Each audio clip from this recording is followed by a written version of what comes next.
안녕하십니까. 기사포스트 강사 권우석입니다. 정보처리 기사 필기, 시험 소개 및 합격 전략에 대해서 이번 시간에 설명을 드리도록 하겠습니다. 정보처리 기사 필기 실기가 2020년부터 완전히 개편이 되었습니다. 그래서 출제 기준이 변경이 되었는데 그 시험 소개에 대해서 먼저 말씀을 드리도록 하고요. 그리고 중요한 것은 합격 전략이 되겠습니다. 아무래도 최근에 출제 기준이 변경이 되었기 때문에 관련된 자료라든지 기출문제가 많이 없는 상태가 되겠습니다. 그래서 많은 두려움, 걱정이 많으실 거예요. 자, 어떻게 준비를 해야 될지 막막한 그런 마음이 크실 겁니다. 특히 비전공하신 분들은 더더욱 준비하시는데 어려움이 많으실 거예요. 그래서 어떻게 하면은 최소의 노력으로 합격할 수 있는지, 자, 그 방법을 말씀을 드리도록 하겠습니다. 독학을 하게 되면은 합격은 물론 할 수 있지만은 이렇게 둘러서 갈 수밖에 없는 거예요. 그래서 기사포스트에서는 최근에 출제되었던 기출문제까지 정리를 해서 강의와 교재를 새롭게 제작을 해서 제공을 해드립니다. 그래서 최적의 길을 안내를 해드리도록 할게요. 어떻게 하면 지름길로 해서 정보처리 기사 자격증을 취득할 수 있는지 그 방법을 지금부터 알려드리도록 하겠습니다. 먼저 최근 합격률을 분석을 해보도록 하겠습니다. 합격률을 분석하는 것은 상당히 중요합니다. 분석을 하게 되면은 앞으로 시험이 어떻게 출제가 될 것인지 예측이 가능한 겁니다. 예측을 할 수 있다는 얘기는 효과적인 학습을 선택을 해서 최소의 노력으로 한 번에 합격을 하실 수 있다는 얘기입니다. 그래서 기출문제를 분석하는 것은 상당히 중요하다, 그렇게 말씀을 드릴 수가 있어요. 최근 합격률을 보시면은 2024년 1회 때는 67%, 2회 때는 60%대로 상당히 쉽게 출제가 되고 있습니다. 기출문제 위주로 해서 출제가 된다라고 보실 수가 있는 거죠. 근데 필기 시험 방식이 조금 다릅니다. 예전하고 다른데요. 예전에는 시험지가 주어졌는데 지금은 그렇지 않습니다. CBT 방식으로 진행이 돼요. CBT란 것은 컴퓨터를 이용하는 방식이란 얘기입니다. 컴퓨터를 이용을 해서 화면에서 문제를 풀이하는 방식입니다. 그리고 응시를 하게 되면은 채점 결과하고 합격 여부를 바로 확인할 수 있는 방식이 되겠습니다. 그리고 시험일은 선택을 하실 수가 있어요. 필기 시험 기간 중에 하루를 선택할 수가 있는데요. 선택하는 요령은 뒤에 다시 말씀을 드리도록 하겠습니다. 그래서 필기는 쉽게 출제가 되고 있고 강의 위주로 준비하신다라면 누구나 한 번에 합격을 할 수 있는 수준이다, 그렇게 보시면 됩니다.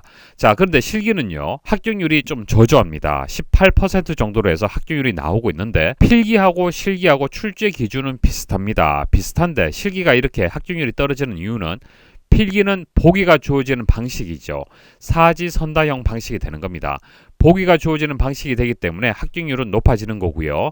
실기는 주관식 방식이 되기 때문에 합격률이 좀 떨어집니다. 그래서 필기를 준비를 하실 때 필기와 실기는 출제 기준이 거의 비슷하기 때문에 실기까지 대비한다라고 생각을 하시고 좀 더 꼼꼼하게 대비를 하시면은 실기까지 무난하게 합격이 가능하실 겁니다. 필기 원서 접수 관련해서 팁을 좀 드리도록 하겠습니다. 기사포스트 사이트에 가시면은 커뮤니티에 가답안이 있습니다. 가답안에 가시면은 정보처리 기사, 산업기사, 필기, 실기 가답안이 있습니다. 필기는 문제은행식으로 진행이 되기 때문에 한번 출제되었던 문제가 그 다음에 또 다시 출제가 됩니다. 2023년 1회 필기 기출보고 문제를 살펴보도록 하겠습니다. 시험 총평이 나와 있고요. 2월 13일부터 해서 3월 15일까지 이 내용들 살펴보시고 시험장 가시려면은 가급적이면은 마지막 날짜를 선택하라는 얘기입니다. 마지막 날짜를 선택하게 되면은 문제 은행식 방식이 되기 때문에 출제되었던 내용이 뒤에 날짜에 다시 출제가 되는 겁니다.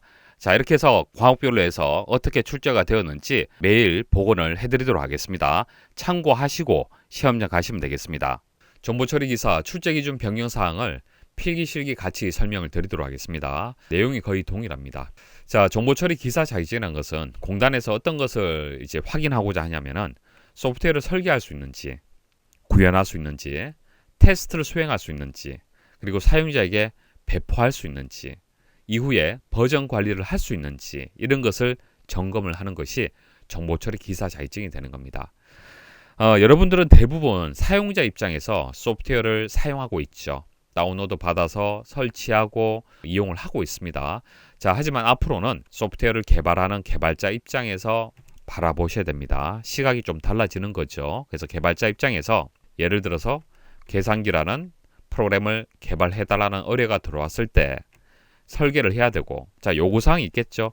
계산기는 덧셈, 뺄셈, 곱셈, 나눗셈 기능이 있어야 됩니다 라는 사용자의 요구사항이 있을 거예요. 그 요구사항을 반영을 해서 소프트웨어를 설계하고, 그 다음 뭐 C 언어라든지 뭐 자바 언어, 파이썬 이런 프로그래밍 언어 이용해서 구현하고, 그리고 제대로 처리가 되는지 테스트를 또 해야겠죠. 테스트를 수행을 하고, 그러면 이제 사용자에게 이제 배포를 할 수가 있을 겁니다. 배포를 하게 되면은 뭐 버전이 1.0이다. 기능을 개선해서 뭐 2.0 버전, 뭐 3.0 버전 이런 식으로 패치를 한다든지 업그레이드를 또 해줘야 될 겁니다. 그런 식으로 이제 또 버전도 관리를 해야겠죠. 이런 과정들을 이제 생각을 하셔야 되는 거예요.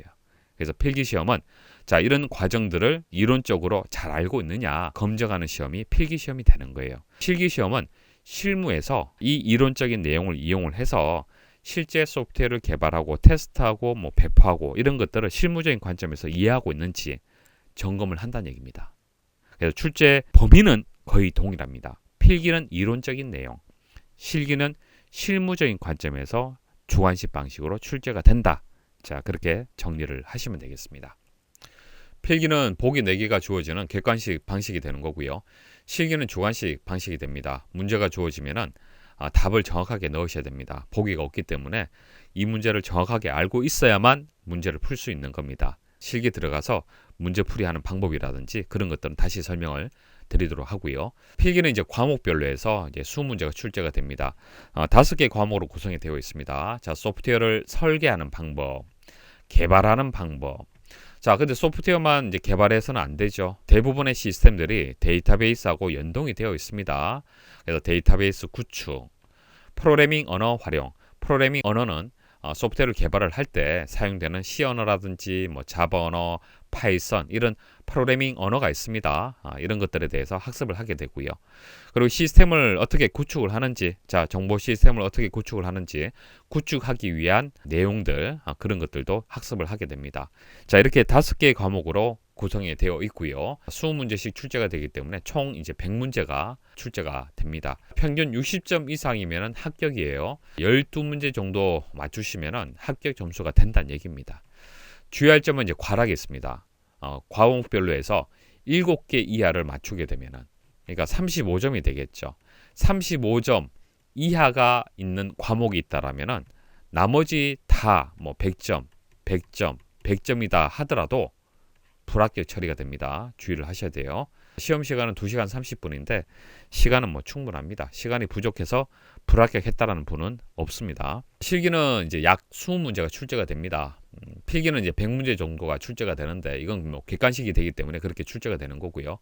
실기는 이제 주관식 방식이 되기 때문에 한 20문제가 출제가 됩니다. 60점 이상이면 합격 점수가 됩니다. 12문제 이상이면 합격 점수가 된다는 얘기입니다.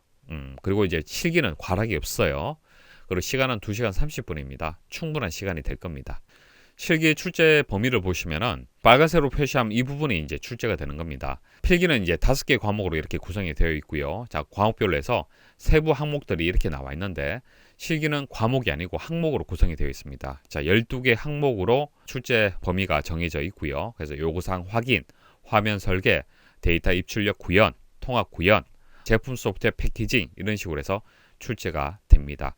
그래서 필기 내용을 제대로 학습을 하게 되면은 실기 준비가 그렇게 어렵진 않습니다. 물론 주관식으로 출제가 되기 때문에 주관식 방식에 맞도록 학습을 해야 되는 부분은 있지만은 기본 바탕은 필기에서 배웠던 내용들이 기본적으로 출제가 됩니다. 그래서 필기를 제대로 준비하는 것이 아주 중요하다, 그렇게 말씀을 드릴 수가 있습니다. 그래서 필기 학습을 할 때 제대로 준비를 하셔야 돼요. 단순히 뭐 암기하고 지나가시는 것이 아니라 이해를 하면서 학습을 해야만 실기 준비하는 데 있어서 시간이 많이 단축이 될 겁니다. 강의가 어떻게 진행이 되는지 설명을 좀 드리도록 하겠습니다.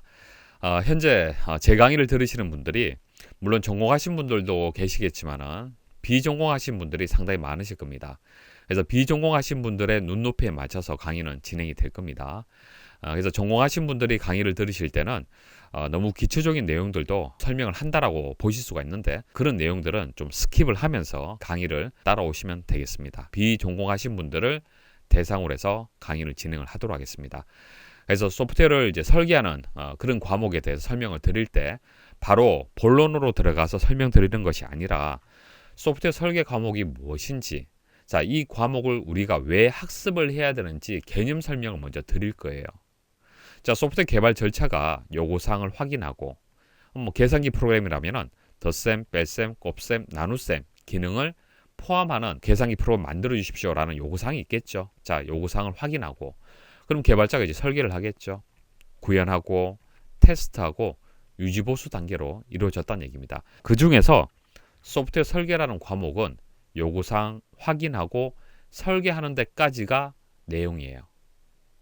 자, 이게 소프트웨어 설계 과목에 대한 세부 항목이 되는 겁니다. 이런 식으로 해서 전체 숲을 먼저 설명을 드릴 겁니다. 각 단계에 대해 설명을 드리면서, 그리고 예시를 들어서 설명을 드리면서 여러분들이 왜 이 내용을 학습을 해야 되는지, 단순히 암기하는 것이 아니라 필요성, 이유에 대해서 설명을 드리면서 그렇게 강의가 진행이 될 겁니다. 비전공하신 분들 눈높이에 맞춰서 그렇게 개념 설명을 드리도록 그렇게 하도록 하고요.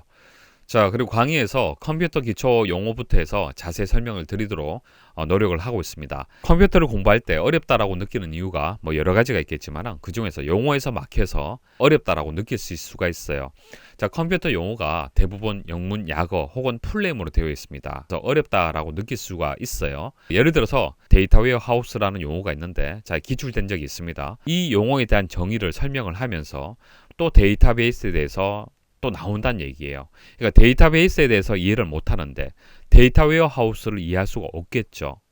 그래서 데이터베이스에 대해서 직접적으로 출제되지는 않을 수 있지만 데이터베이스에 대해서 기본적인 내용을 알고 있어야만 데이터 웨어하우스라는 용어를 이해할 수 있기 때문에 데이터베이스에 대해서 먼저 설명을 드린다는 얘기입니다. 자, 이런 식으로 강의가 진행이 될 거예요. 컴퓨터가 어렵다라는 생각을 갖지 않도록 최대한 용어를 쉽게 설명을 드릴 수 있도록 그렇게 노력을 하도록 하겠습니다. 그래서 예를 들어서 시스템이 있다. 그럼 시스템이란 것이 여러 분야별로 해서 정의가 다 다를 수 있잖아요. 그죠? 그래서 컴퓨터에서는 어떻게 정의를 내리고 있는지, 그리고 컴퓨터 시스템을 예를 들어서 하드웨어하고 소프트웨어로 구성이 되어 있고, 하드웨어는 본체가 있고 주변 장치가 있다. 주변 장치에는 마우스, 키보드 이런 것들이 있다. 이런 식으로 해서 예를 들어서 설명드리면서 그렇게 강의를 진행을 하도록 하겠습니다.